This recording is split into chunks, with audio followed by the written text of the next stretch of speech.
What happens when you meet your soulmate at 19, marry impulsively, and then spend 28 years living separate lives, believing you'll never see them again?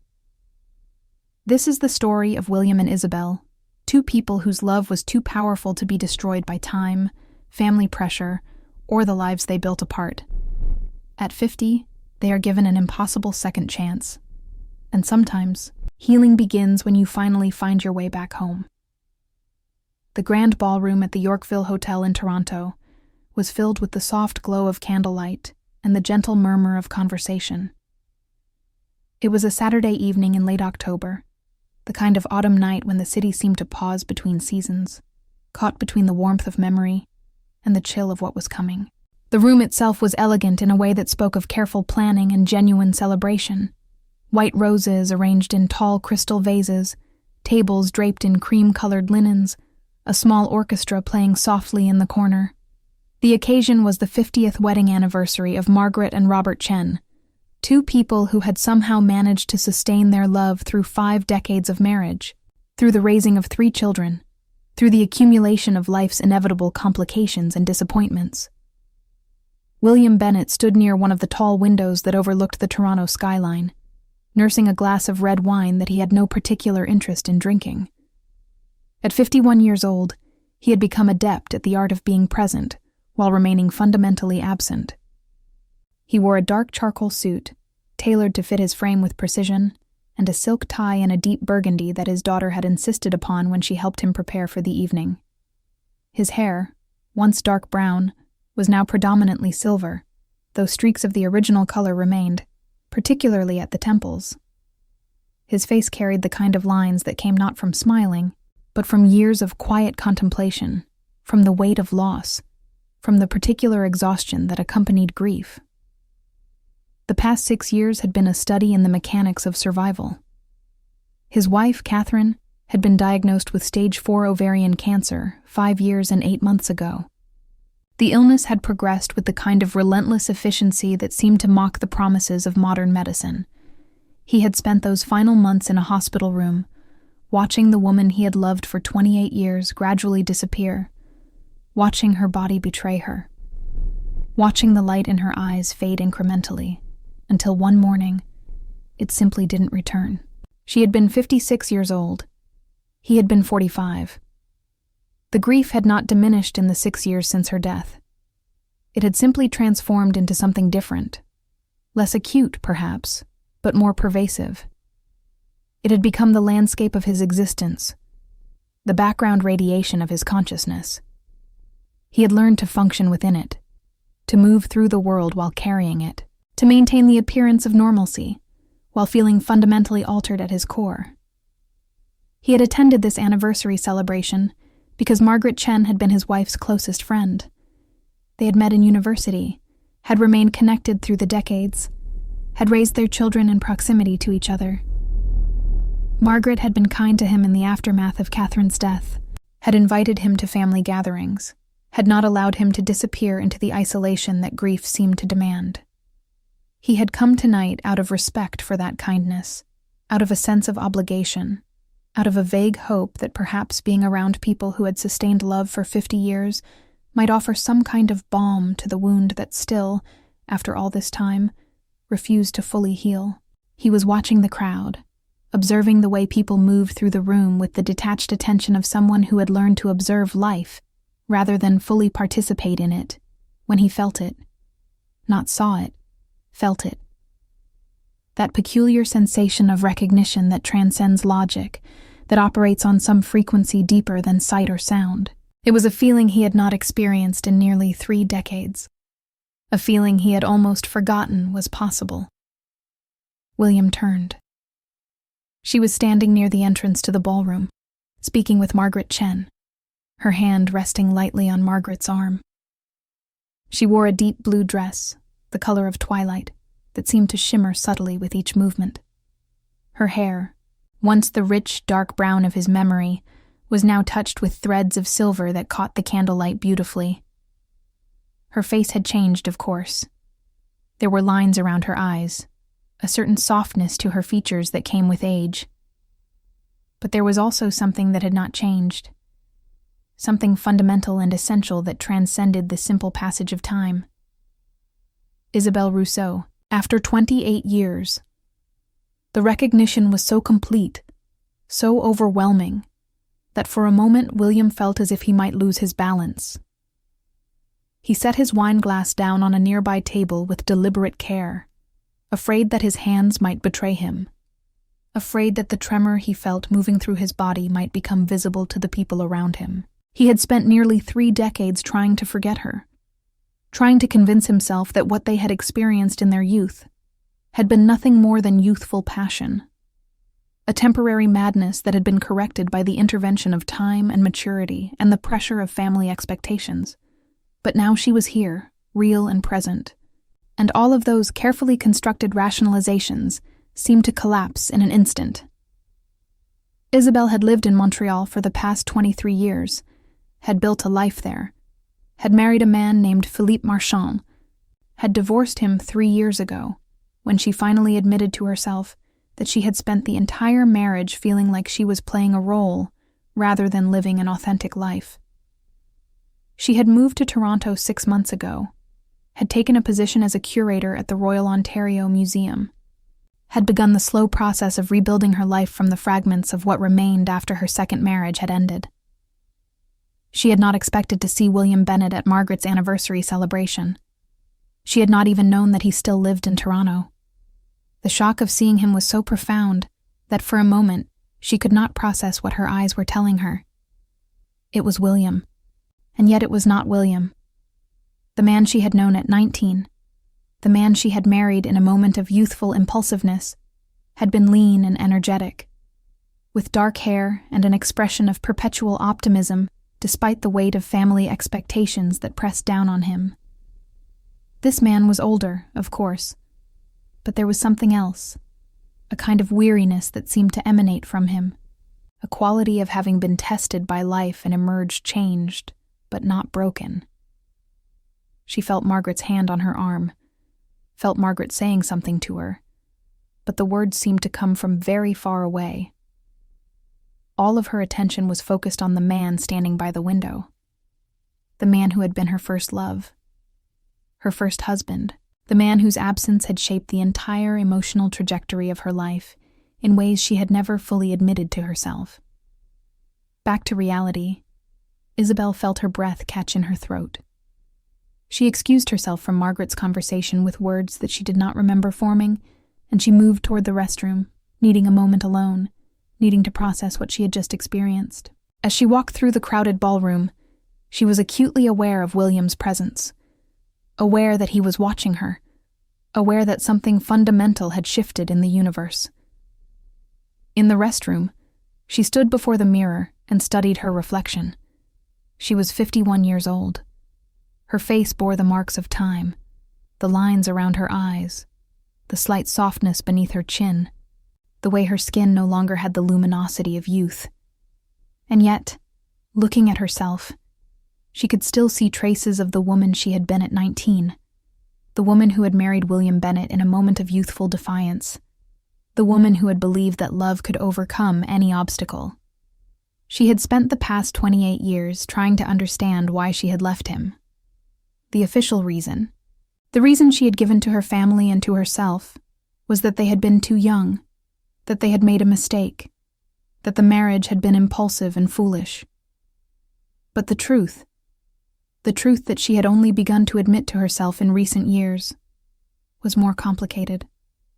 She had left him because she had been terrified. She had left him because she had felt the weight of her family's disapproval, because she had internalized their message that she was throwing her life away, because she had not had the courage to fight for what she wanted. And in the years since, she had built a life that was respectable and comfortable and utterly devoid of the kind of passion and connection she had experienced with William. She had married Philippe because he was appropriate, because he came from the right family, because he offered stability and security. But she had never loved him the way she had loved William. She had never felt that sense of complete recognition, that feeling of being truly seen by another person. The ache of that realization, the ache of understanding what she had given up, had been the background radiation of her consciousness for nearly 3 decades. She left the restroom and made her way back into the ballroom, her heart beating with a rhythm that felt almost painful in its intensity. She could see William still standing by the window, and she knew that she had to speak with him, had to acknowledge what had just happened, had to at least try to bridge the gap that had separated them for so long. As she moved toward him, she felt as if she were moving through water, as if the simple act of crossing the ballroom required an enormous expenditure of energy and courage. Around them, the celebration continued. People laughing, dancing, celebrating 50 years of sustained love.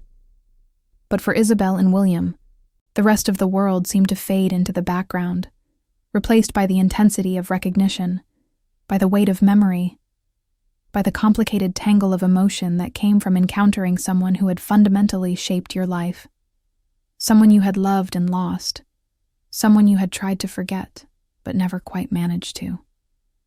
William watched her approach, and he felt something shift inside him. It was not the same as the grief he had carried since Catherine's death. It was something different, something that felt almost like hope, almost like the possibility of feeling something other than the steady ache of loss that had become his constant companion. Neither of them moved to touch the other. There was something sacred about the space between them, something that suggested that crossing it might shatter the fragile reality of this moment.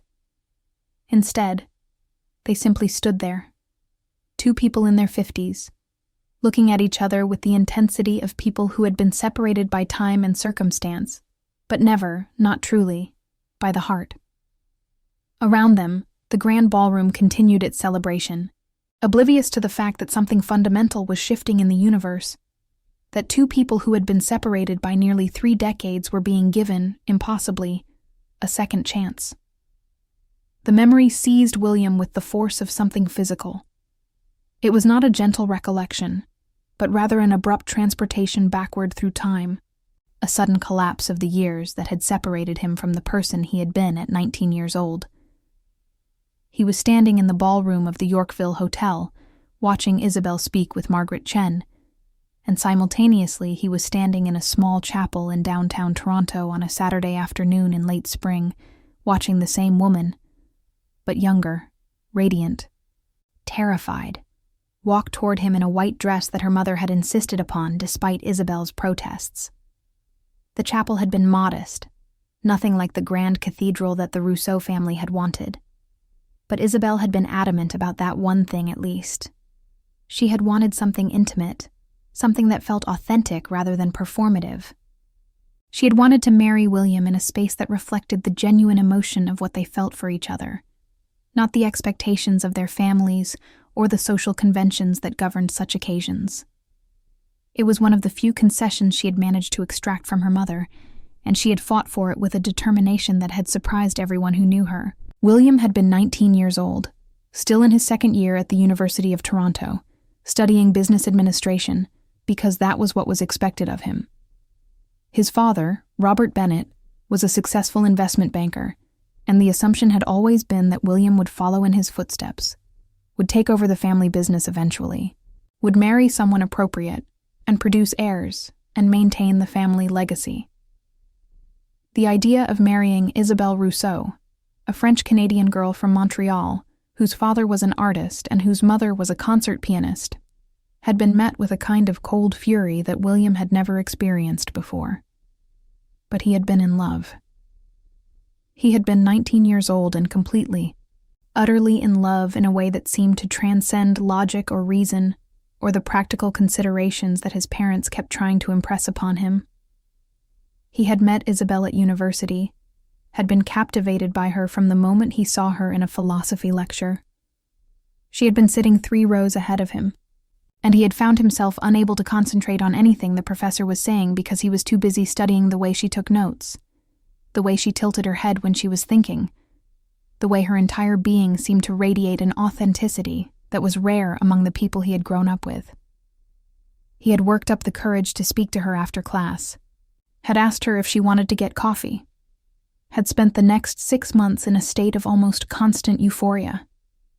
They had talked about everything, about their dreams, about their families, about the weight of expectations that pressed down on them both. Isabelle had wanted to be a museum curator, had wanted to work with art and history and the preservation of human culture. William had wanted to do something meaningful, though he was not entirely sure what that meant. He had known only that he did not want to spend his life making money, that he wanted his life to mean something beyond the accumulation of wealth and status. When William had proposed to Isabelle, 6 months into their relationship, it had seemed like the most natural thing in the world. They had been sitting on a bench overlooking Lake Ontario, and he had simply taken her hand and asked her to marry him. She had said yes without hesitation, and in that moment, it had felt like the entire universe was aligned in their favor, like fate itself had conspired to bring them together. But then the families had become involved. The Rousseau family had been horrified. Isabelle's mother, Vivienne, had wept. Her father, Claude, had been coldly furious. They had told Isabelle that she was throwing her life away, that William was not suitable, that she was too young to make such an important decision. They had threatened to cut her off financially, to refuse to support her education, to disown her if she went through with the marriage. The Bennett family had been equally opposed. William's mother, Patricia, had been devastated. His father had been angry in a way that William had found terrifying. They had told him that he was making a terrible mistake, that he was jeopardizing his future, that Isabelle was not from the right background, that the marriage would never work. But William and Isabelle had been determined. They had believed that their love was strong enough to overcome any obstacle, that the intensity of what they felt for each other could transcend the disapproval of their families. They had gotten married in that small chapel, with only a handful of friends in attendance. Isabelle's parents had refused to come. William's parents had boycotted the ceremony as well. The marriage had lasted 3 years. In the beginning, those 3 years had been filled with a kind of desperate joy. They had rented a small apartment in the annex, had lived on very little money, had spent their time talking and making love and planning for a future that they believed would be theirs. Isabelle had worked part-time at a local museum while taking courses toward her degree. William had continued his studies, had worked part-time at a bookstore, had tried to ignore the weight of his family's disapproval. But gradually, the pressure had accumulated. William's father had made it clear that if he did not end the marriage, he would be cut off from the family business, would not inherit the house in Rosedale, would be essentially disinherited. Isabelle's family had taken a slightly different approach, but the message had been the same. They would support her only if she left William, only if she made what they considered to be the right choice. And there had been other pressures as well. The simple reality of living on very little money had begun to wear on them both. Isabelle had become pregnant unexpectedly, and the pregnancy had been difficult. She had miscarried at 4 months, and the loss had devastated them both. In the aftermath of the miscarriage, the cracks in their marriage had become more visible. They had begun to argue about money, about the future, about whether they had made a terrible mistake in marrying so young. By the time they were 22 years old, both William and Isabelle had begun to question whether their love was strong enough to sustain them through the weight of family pressure and financial difficulty and the simple exhaustion that came from constantly fighting against the current of their circumstances. They had loved each other, but they had also been terrified. They had been young and uncertain and overwhelmed by the responsibility of maintaining a marriage in the face of such opposition. The divorce had been finalized on a gray day in November when William was 22 years old and Isabelle was 21. It had been amicable, in the way that divorces can be when both parties are too exhausted to fight. They had agreed to split their meager possessions, had agreed that neither of them would contest the proceedings, had agreed that it was better to end things before the marriage became something bitter and resentful. But the love had not ended. That was the thing that neither of them had anticipated. They had assumed that once the marriage was over, the love would fade, would become something manageable and distant. But instead, it had transformed into something else, a kind of persistent ache, a constant awareness of what had been lost, a knowledge that they had experienced something rare and beautiful, and that they had not been strong enough to hold on to it. In the years that followed, William had thrown himself into his studies and his career. He had reconciled with his family, had taken over the family business eventually, had married Catherine because she was appropriate, and because his parents approved, and because he had convinced himself that he could build a satisfactory life, even if it lacked the kind of passion he had experienced with Isabelle. He had been successful by conventional measures. He had made money, had acquired property, had earned respect in his professional circles. But there had always been a space inside him that remained unfilled, a space that had been shaped by Isabelle Rousseau, and that no amount of professional achievement or material accumulation could adequately satisfy. He had thought about her over the years, not constantly, but regularly, particularly during moments of quiet reflection, or during times when he felt the weight of his marriage to Catherine most acutely. He had wondered what had become of her, whether she had achieved her dream of becoming a museum curator, whether she had found happiness with someone else. He had never allowed himself to search for her. That would have felt like a betrayal of Catherine, like an admission that his marriage was fundamentally incomplete.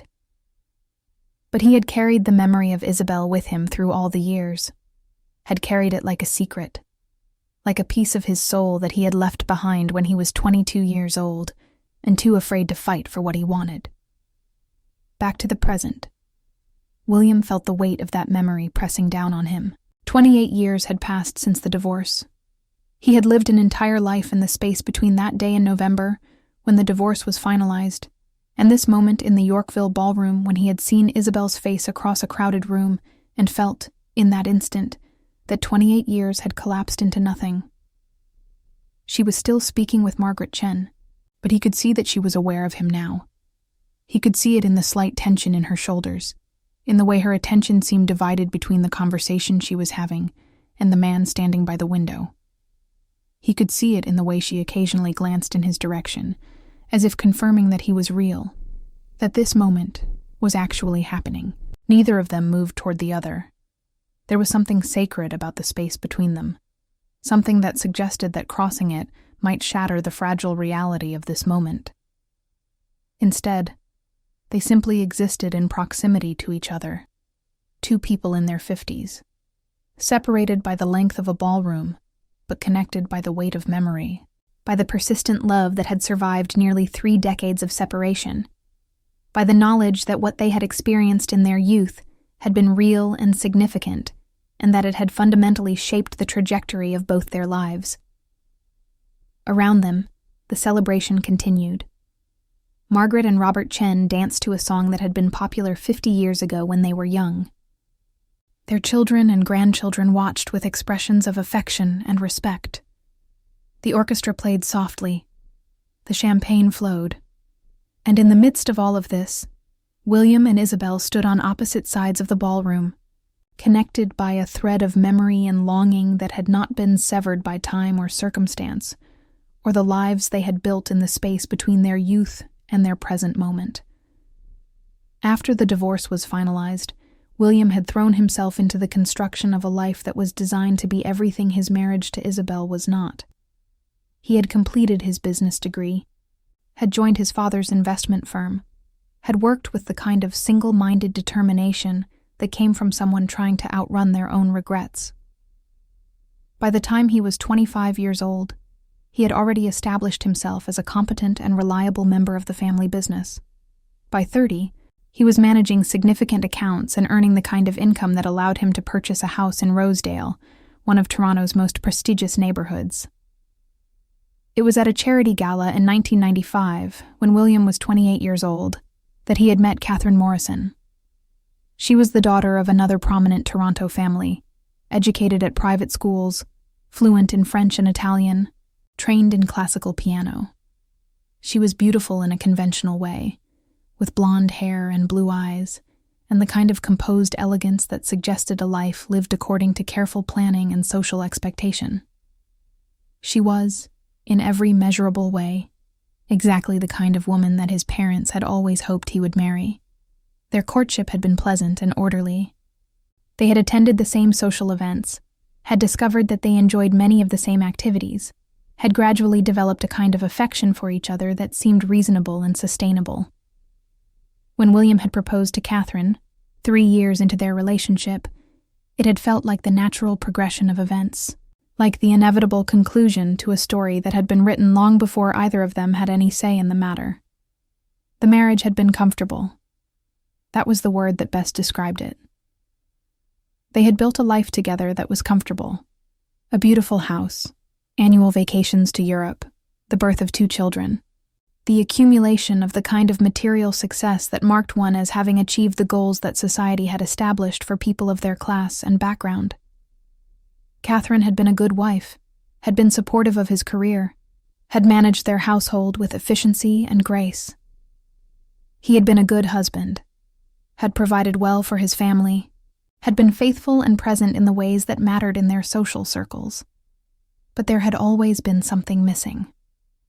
There had always been a space inside the marriage that remained unfilled, a space that had been shaped by someone else, by someone who had shown him what genuine passion felt like, what authentic connection could be. He had never spoken about this to Catherine. He had never allowed himself to fully acknowledge it, even in the privacy of his own consciousness. But it had been there, a constant undercurrent, a knowledge that he was living a life that was good but not great, that was satisfactory but not transcendent. The cancer had been diagnosed when Catherine was 48 years old. It had been stage 4 ovarian cancer, which meant that the prognosis had been poor from the beginning. William had spent the next 5 years in a kind of suspended animation, watching his wife gradually disappear, watching her body betray her, watching the light in her eyes fade incrementally, until one morning, it simply didn't return. He had been at her bedside when she died, had held her hand as she took her last breath, had felt the particular kind of grief that comes from losing someone you have loved, even if that love had been incomplete.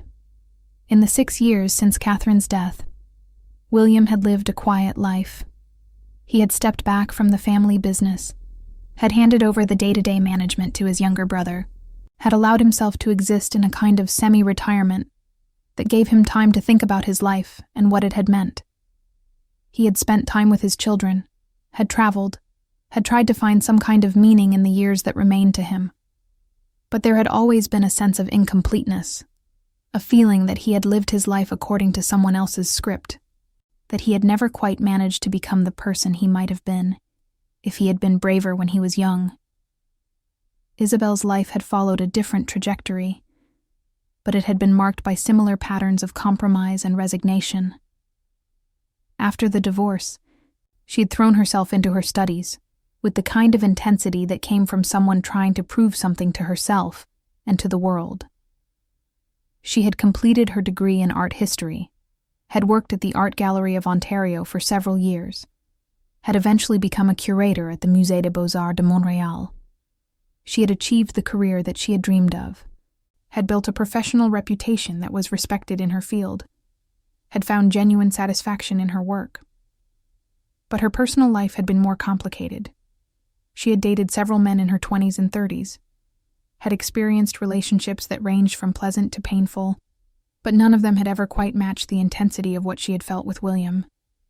She had told herself that this was normal, that the kind of passion she had experienced at 19 was not sustainable, that mature love was supposed to be quieter and more reasonable. When she had met Philippe Marchand at a gallery opening in Montreal in 1998, she had been 33 years old and tired of being alone.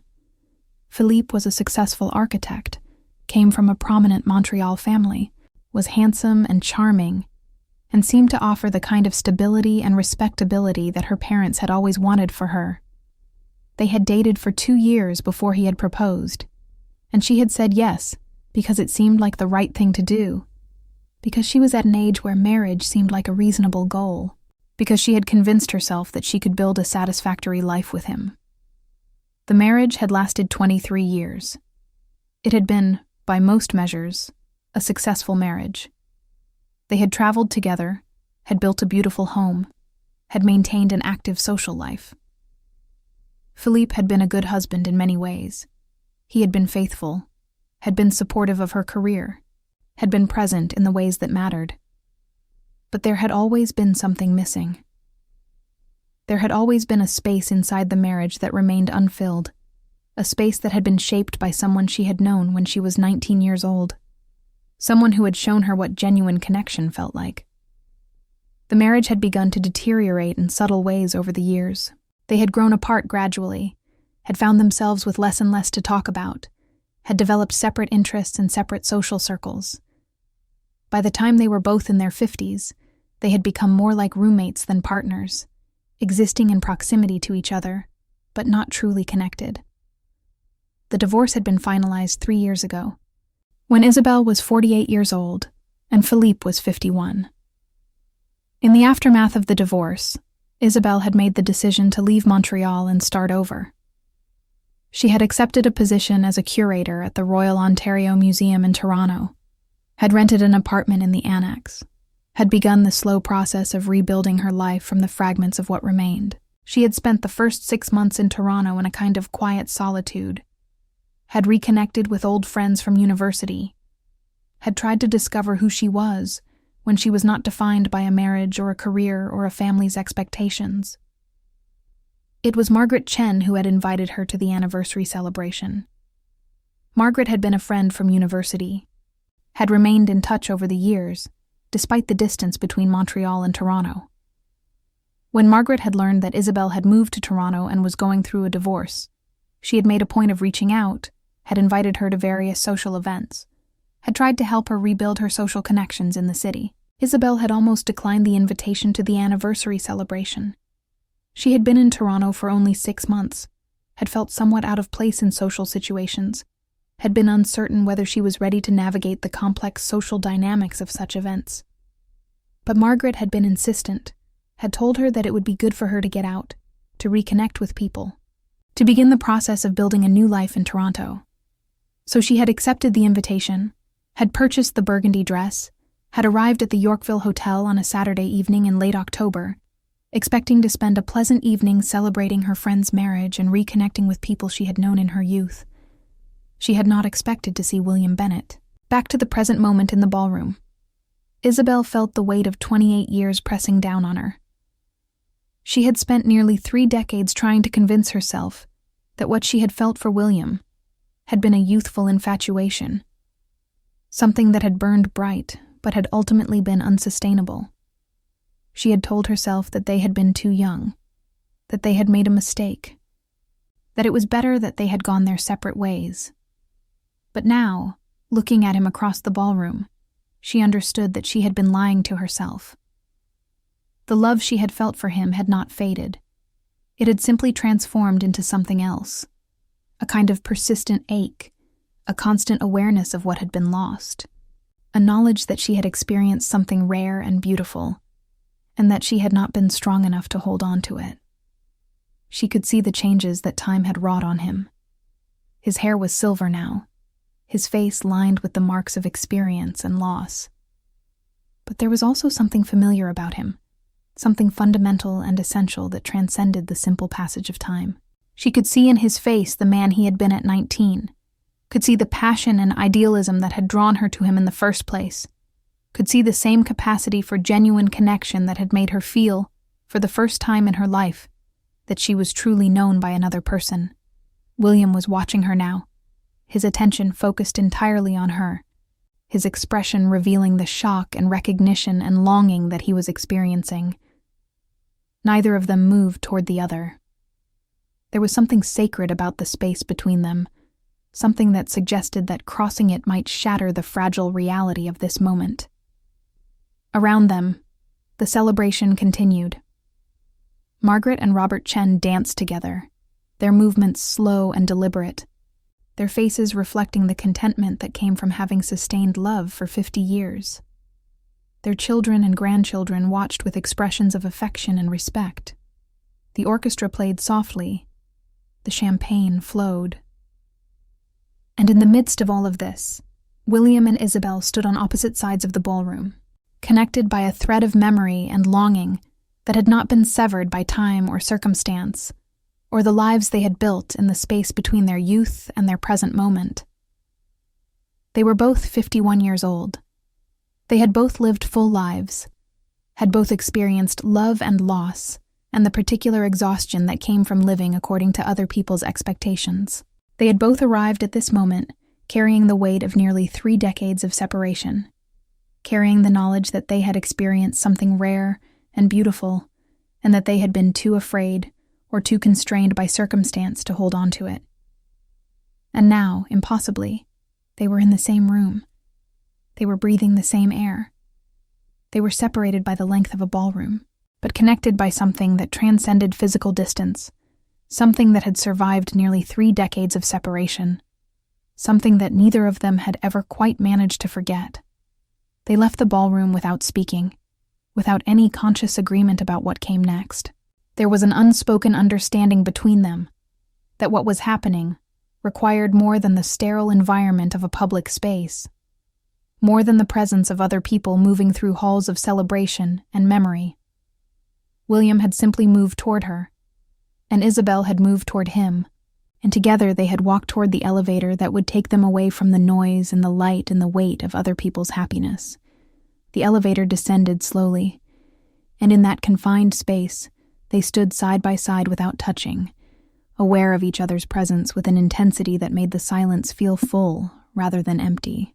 The air between them seemed to vibrate with the weight of nearly 3 decades of separation, with the knowledge of all the moments they had not shared, all the conversations they had not had, all the life that had happened in the space between that day in November when the divorce was finalized and this moment in the elevator of the Yorkville Hotel.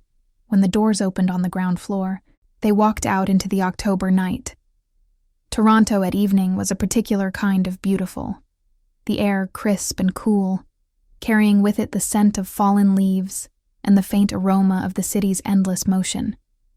They walked without destination, their feet carrying them through the familiar streets of Yorkville, past the boutiques and galleries and restaurants that had been there for decades, past the places where they had walked together when they were young and in love and believed that the world could be remade according to their desires. They found themselves at a small park, one of those hidden gems that existed in the spaces between the city's more famous landmarks.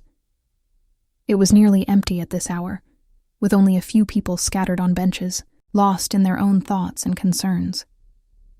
They sat on a bench near the edge of the park, and for a long time, neither of them spoke. They simply sat there, side by side, not touching, but aware of each other's presence with an awareness that seemed to contain the entire spectrum of human longing.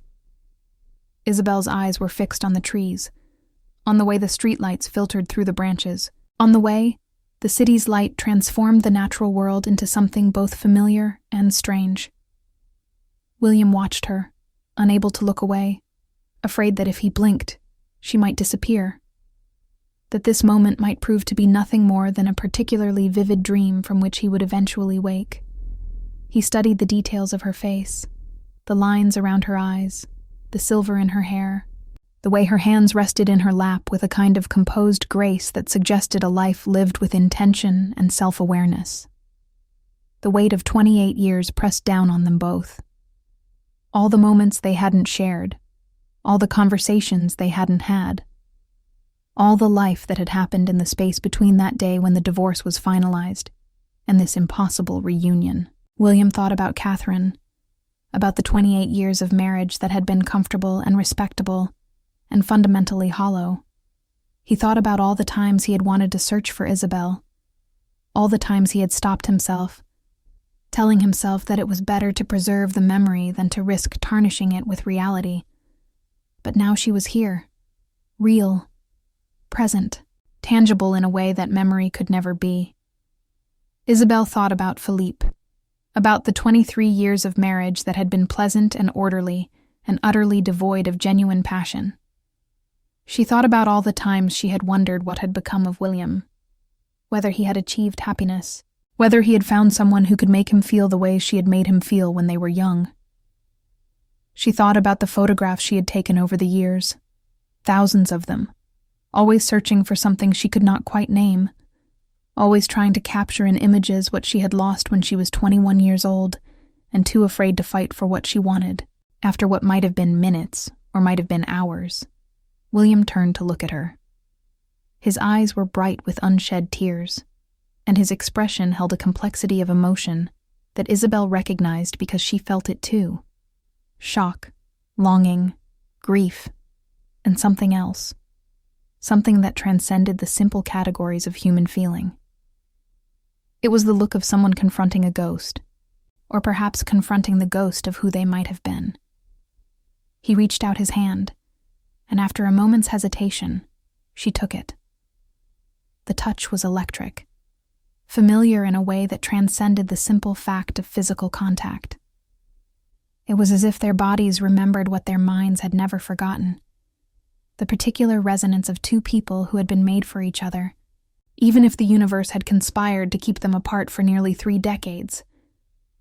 The love that had sustained them both for 28 years, the love that had existed in memory and in the quiet corners of their consciousness, suddenly became real again. It became tangible. It became present. And in that moment, neither of them could deny that what they had experienced in their youth had never truly ended. It had simply been waiting, preserved in the amber of their memories, for the moment when fate would be kind enough to bring them together again.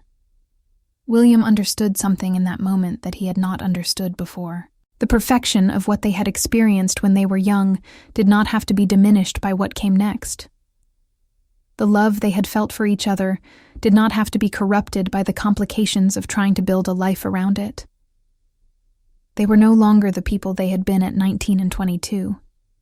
They had lived full lives, had accumulated wisdom and experience and understanding. They had learned what mattered and what didn't. They had learned what was worth fighting for and what was worth letting go of.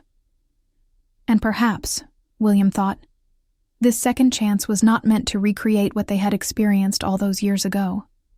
Perhaps it was meant to be something different, something that honored the perfection of that first love, while also acknowledging the depth and complexity that came from having lived separate lives for nearly 3 decades, from having experienced loss and disappointment, and the particular exhaustion that accompanied the passage of time. Isabelle squeezed his hand gently, and he turned to look at her. In her eyes, he saw the reflection of his own realization. She had come to the same understanding. The past could not be recreated, but it could be honored.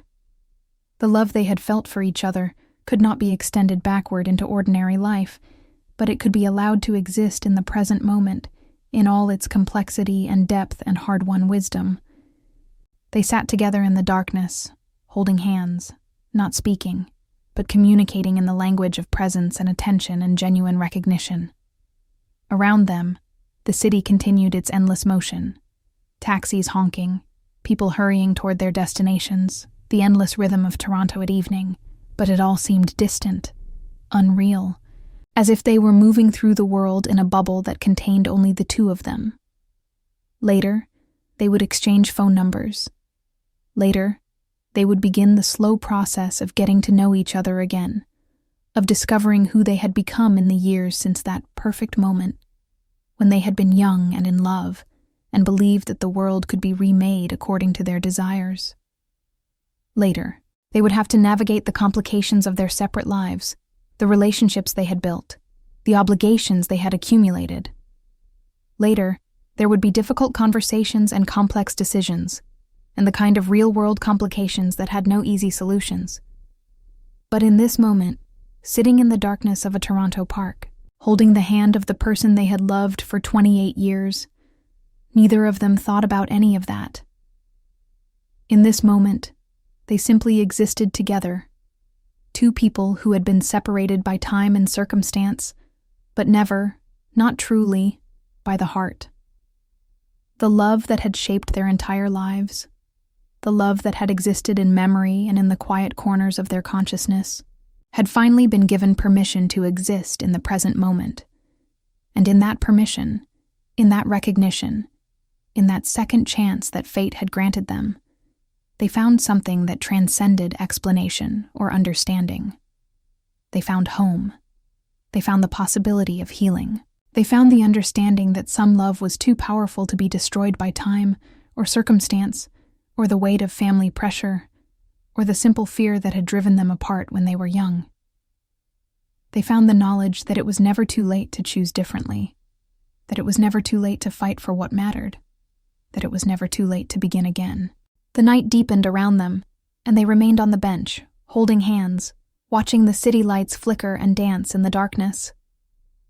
In the distance, they could hear the sound of the city, the endless motion, the endless noise, the endless rhythm of life continuing around them.